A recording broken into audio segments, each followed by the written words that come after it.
Namaskar and welcome to Parliament News. Let's begin with news from the Lok Sabha.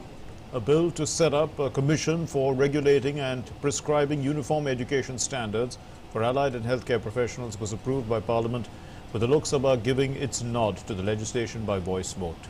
The National Commission for Allied and Healthcare Professions Bill 2021, it seeks to provide for regulation and maintenance of standards of education and services by allied and healthcare professionals. The bill was passed by the Rajya Sabha last week. Replying to the debate on the bill, the Health Minister Dr. Harshvardhan said, the legislation is aimed at fulfilling long-pending demands of the sector and enhancing employment opportunities for professionals. The paramedics as well as allied healthcare workers, they are a critical part of the medical profession and their contribution is similar to doctors, if not more, is what he said. Recalling the role played by paramedics and allied healthcare workers, lab technicians, radiographers, dietitians during COVID-19 pandemic, the minister said that they played a very critical role in the recovery of patients. The minister said that the bill aims at establishing a statutory body or a commission that frames policies and standards, regulates professional conduct, as well as the qualifications for allied healthcare professionals, besides providing uniformity of service standards across institutions. The bill provides for regulation and maintenance of standards of education and services by allied and healthcare professionals, assessment of institutions, maintenance of a central and a state registrar, and the creation of a system to improve research and development and adaptation of the latest scientific advancement. So the allied and healthcare professions, they include a wide range of workers for diagnosis, evaluation and treatment of acute and chronic diseases. Bhalubhav Narayan Rao Dhanorkar of the Congress, Subhash Bhamre and Manoj Rajoria of the BJP, Hanuman Beniwal of the RLP, Hasnain Masoodi of the Congress and Anupriya Patel of Apna Dal participated in this debate. The Juvenile Justice, Care and Protection of Children Amendment Bill 2021, which seeks to strengthen the provisions relating to the protection and the adoption of children, was passed by the Lok Sabha today. And replying to the debate, the Union Women and Child Welfare Minister Smriti Irani said that there will be proper background check of all those who would be recruited in childcare institutions to ensure that such persons were not involved in child abuse and human rights violation cases in the past. No one would be given jobs if found to be involved in any such cases, she said. Irani said that there is a need for strengthening the administrative setup for proper implementation of the law. The minister said as many as 436 non-registered children care institutions were closed down in the country. The bill, which seeks to amend the Juvenile Justice Act of 2015, proposes to increase the role of district magistrates and additional district magistrates with issues concerning child care and adoption, she said. The bill also seeks to categorize offences wherein the maximum sentence is more than 7 years imprisonment, but no minimum sentence or a minimum sentence of less than 7 years has been provided to serious offences under the Juvenile Justice Act, and to remove difficulties in interpretation of the Act. The minister said that the bill intends to make sure that the district magistrate is suitably placed to ensure effective coordination among the stakeholders for the facilitation of necessary services of children's rehabilitation or reintegration. She said that the bill further proposes that the appointment of any member of the committee shall be terminated by the state government after an inquiry if they fail to attend the proceedings of the committee consecutively for 3 months without any valid reason, or if they fail to attend less than 3/4 of the sittings in a year. Praneeth Kaur of the Congress, Aparijita Sarangi of the BJP, Arvind Sawant of Shiv Sena and Chandeshwar Prasad of the JDU participated in this debate. A bill which seeks to amend the law governing the airport's economic regulator was introduced in the Lok Sabha today, and the Airports Economic Regulatory Authority of India Amendment Bill 2021, it proposes to tweak the definition of major airport so as to extend its scope to determine the tariffs for a group of airports. That's news from the Lok Sabha. Let's look at news from the Rajya Sabha. Replying to the debate on the Finance Bill, the Finance Minister Nirmala Sitharaman said from the 1st of April there will be a stakeholders meeting on anti-dumping duty. Any such notification brought after consultation should come within a deadline, she said. She said that emphasis on direct tax is to increase compliance and not burden people. She said that people are welcoming faceless system of assessment The finance minister said that during the lockdown, 80 crore rupees were spent to feed people for 8 months. 80 crore people for 8 full months were given free food grains during lockdown period. She said that during the lockdown, the Railways Minister Piyush Goyal was stressed and spent hours on how migrants would reach home. Responding to the criticism of the government's handling of the economy, she said that earlier inflation had reached double digits. During the NDA rule, it has never crossed 6%. Inflation rate is well below today, she said. And we are handling the economy in consultation with small traders, businessmen, she added. About GST on a Tirupati temple, the minister said that services provided are liable to GST. And the finance minister also said that this is not unique to one temple and applies to everywhere where rental accommodation above 1,000 rupees per day is provided. Responding to members raising the issue of non-payment of GST compensation to states, Sitharaman said GST compensation has been paid to states for 2017 and 18 and 2018 and 19. Prior to the COVID year, every compensation to states has been paid. Over 2,17,000 crore rupees in GST compensation due for 2020-21 till January. The compensation will be released in March. 30,000 crore rupees will go to the states, she said. Replying to Dola Sen of the Trinamool Congress, Sitharaman said that the centre wants to implement the Ayushman Bharat Yojana, but West Bengal government is not allowing it to. And amid the uproar, the Deputy Chairman Harivansh put the finance bill to vote. Later, the bill was returned to the Lok Sabha by a voice vote. Earlier, initiating the discussion on the bill, Dipendra Hooda of the Congress said that even before the COVID-19 pandemic, the economy was in a bad shape. During UPA rule, the average GDP growth rate was 7.8%. Hooda said that during the UPA rule, the export growth rate was nearly 21%. Now it is down to 4%. Sushil Modi of the BJP congratulated Prime Minister Narendra Modi for tackling the COVID pandemic. The Prime Minister held 120 meetings with foreign leaders, he said, lauding the budget for not imposing any new tax on the common man. He said the revenue collection reduced by more than 23% because of the pandemic. Now, everyone thought that a new tax, probably a COVID-19 tax, would be introduced to meet this shortfall. Dola Sen of the Trinamool Congress charged the NDA government with not giving the promised funds to the state governments. She said that states have not been given GST dues. She alleged that the centre has not given West Bengal even the money that it owes for midday meals.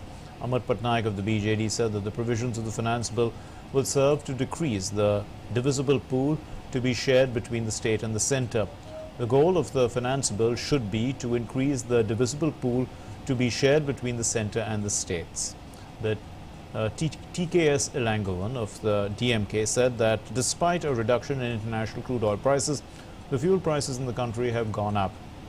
He charged the government of pursuing a pro-corporate policy. Vijay Sai Reddy and of the YSR Congress Party expressed concern on disinvestment of PSUs.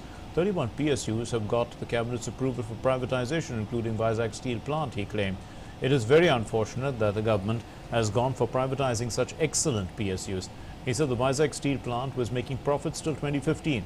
Ram Gopal Yadav of the Samajwadi Party said that the budget has not given any benefit to income tax to salaried class, a class which can't hide its earnings. Jharna Das Bhaidya of the CPIM said that the government has attributed the economic downturn to COVID-19 pandemic, but even before the pandemic, the economic slowdown had set in. The Indian economy has witnessed a sharp contraction of nearly 23%, she said. Jharna Das Bhaidya said that the country's unemployment rate is growing sharply. Manoj Kumar Jha of the RJD expressed concern on disinvestment of PSUs. Praful Patel of the NCP said that most of the states are facing delay in recovery of GST. There was categorical assurance by the centre when GST bill was passed that the states will not be affected. He said that no relief has been given to the tourism sector, which has been the worst hit by COVID pandemic. Rajiv Satab of the Congress accused the government of attempting to bypass the Rajya Sabha. He criticized the government on the rising fuel prices. In case of corporate taxes, the government acts with alacrity, he alleged. Jyotiraditya Scindia of the BJP said that the Indian economy is already on the path of recovery after the setback during COVID-19. He said that it is a matter of pride that 60% of the vaccine used in the world is being manufactured here. The vaccine is acting as a Swasthya Setu, a health bridge. And 25 to 30 lakh Indians are being vaccinated every day. The biggest vaccination drive in the world, he said. He said during 2013, when the UPA was in power, the person who was earning 5 lakh rupees per annum had to pay 30,000 rupees income tax. Arpita Ghosh, Dr. Shantanu Sen and Derek O'Brien, all Trinamool Congress, Jairam Ramesh and Neeraj Dangi, all Congress, Sujit Kumar of the BJD, Narayan Das Gupta of the Aam Aadmi Party, Abdul Wahab of the IUML, K. Ravindra Kumar of the TDP and Priyanka Chaturvedi of the Shiv Sena participated in this debate. Later, the Deputy Chairman, Harivansh, put the Finance Bill to vote. The Minister moved for return of the Finance Bill 2021. The bill was returned to the Lok Sabha by a voice vote. Thereafter, the Deputy Chairman, Harivansh, took up consideration of the Government of National Territory of Delhi Amendment Bill 2021. Speaking on the bill, the Leader of the Opposition in the Rajya Sabha, Mallikarjun Kharge, said that the bill, it seeks to give to the Lieutenant Governor the status of government. Now, Sanjay Singh of the Aam Aadmi Party said that the bill is unconstitutional. Thereafter, the Deputy Chairman, Harivansh, asked Bhupendra Yadav, the BJP, to speak on the bill. Bhupendra Yadav said that the bill does not seek to take away the powers of the state. The bill is to improve the administration in the state, he said. Earlier, proceedings of the House began with making obituary reference to a sitting member, Mohammad-e-Jan. Mohammad-e-Jan represented Tamil Nadu in the upper house since 2019. Chairman Venkaiah Naidu said Mohammad-e-Jan was simple, polite and duty-minded. As a mark of respect to the member, the House was adjourned for 1 hour. After the House resumed proceedings, Abhishek Manu Singhvi said that he can cite various examples of how the government of the National Capital Territory of Delhi Amendment Bill 2021 which is being debated is unconstitutional. He cited a judgment by the Supreme Court to elucidate that the LG of the state is more of an advisory role than having a decisive role. He said that the bill is an effort by the Modi government to turn Delhi government into a caricature of itself. He examined the various clauses of the bill to cite how the powers of the Legislative Assembly of the state is being diluted systematically. If Delhi government can't govern effectively over its jurisdiction, it is toothless, he said. He said that the bill would deprive the state government of a chance to investigate matters concerning the Union Territory, which is unconstitutional. Bhupendra Yadav of the BJP, however, said that the bill did not seek to dilute the powers of the state government. The BJP has brought this bill in the spirit of the Constitution, and it will iron out some of the ambiguities that remain right now. The bill is important to strengthen federalism, and the LG, who is the rightful head of the state government, will be able to take timely decisions thanks to this bill, is what he said. He claimed that Delhi's fight against COVID-19 was fought by the central government when the state gave up. His statement was, however, met with vehement protests by the opposition. The bill will ensure that allocation of work in the state be done efficiently. Politicization of the bill is unwarranted when it is a step in the right direction, he said. Derek O'Brien of the Trinamool Congress said that the presence of the Home Minister was important in the House during this debate. Instead, he was campaigning in West Bengal. Derek O'Brien appealed to various regional parties to oppose the bill, saying that one day the BJP government will come after them. The central government is destroying every institution brick by brick, is what he claimed. P. Wilson of the DMK said that the bill is a dark blot in the history of India's parliament. Article 239A, which is being challenged right now, is important to protect democracy and the smooth functioning of the state government. It is a slap on the spirit of pragmatic federalism. Parliament has no power to nullify the Supreme Court judgment, he said. Vijay Sai Reddy of the YSRCP said that absolute power cannot be given to the LG and Delhi. He cited examples from London, Tokyo, Washington, and he said that there needs to be a comparative study before passing the bill. He said that the bill should be referred to the select committee, and said that if passed, the Supreme Court will strike it down. Manoj Kumar Jha of the RJD said that the BJP government should accept the will of the voters of Delhi. Priyanka Chaturvedi of the Shiv Sena said that the BJP has indulged in subverting democracy in various states. Citing various reports, she said that India is moving towards authoritarian regime. Sanjay Singh of the AAP said that the bill is an attempt to finish democracy in the country and in the national capital.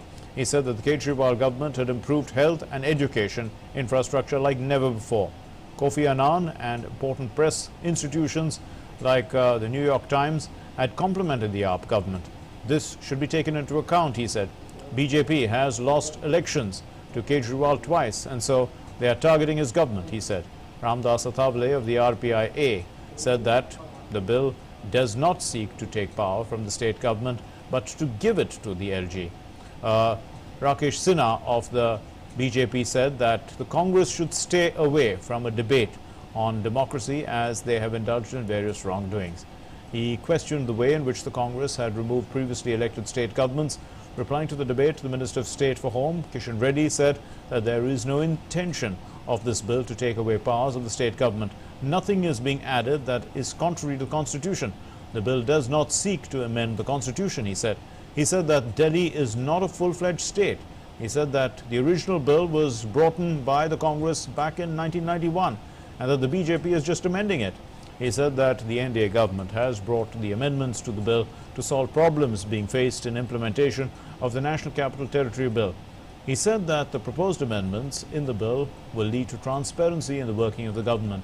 Criticizing the Congress for imposing emergency, he said the Congress has no right to lecture on democracy. He said that this bill has been brought to remove the ambiguities in the bill that was brought in 1991. Derek O'Brien of the Trinamool Congress, raising a point of order under Rule 266, said that voting for this bill be held after elections to the assemblies are over, as many MPs are busy in campaigning. Law Minister Ravi Shankar Prasad said that Rule 266 is a residuary power and nothing out of the ordinary has happened to invoke it. And the chair said that Rule 266 is not applicable in this case. Even as the deputy chairman put the bill to vote, Jairam Ramesh demanded a division on the bill. And in the division, the bill was introduced with 83 voting in favor and 43 voting against it. The leader of the opposition in the Rajya Sabha, Mallikarjun Kharge, said that since the government has refused to heed the opposition suggestions on the bill, the Congress is walking out of the House in protest. Thereafter, the minister moved the bill to be passed. The bill was passed by a voice vote. Even as the Deputy Chairman Harivansh sought to take up other bills, Parliamentary Affairs Minister Prahlad Joshi suggested that the House can dispense with 0 hour and question hour for discussion on the bills. Thereafter, the chair called for special mentions. And that's all from Parliament. Thanks for watching. Namaskar.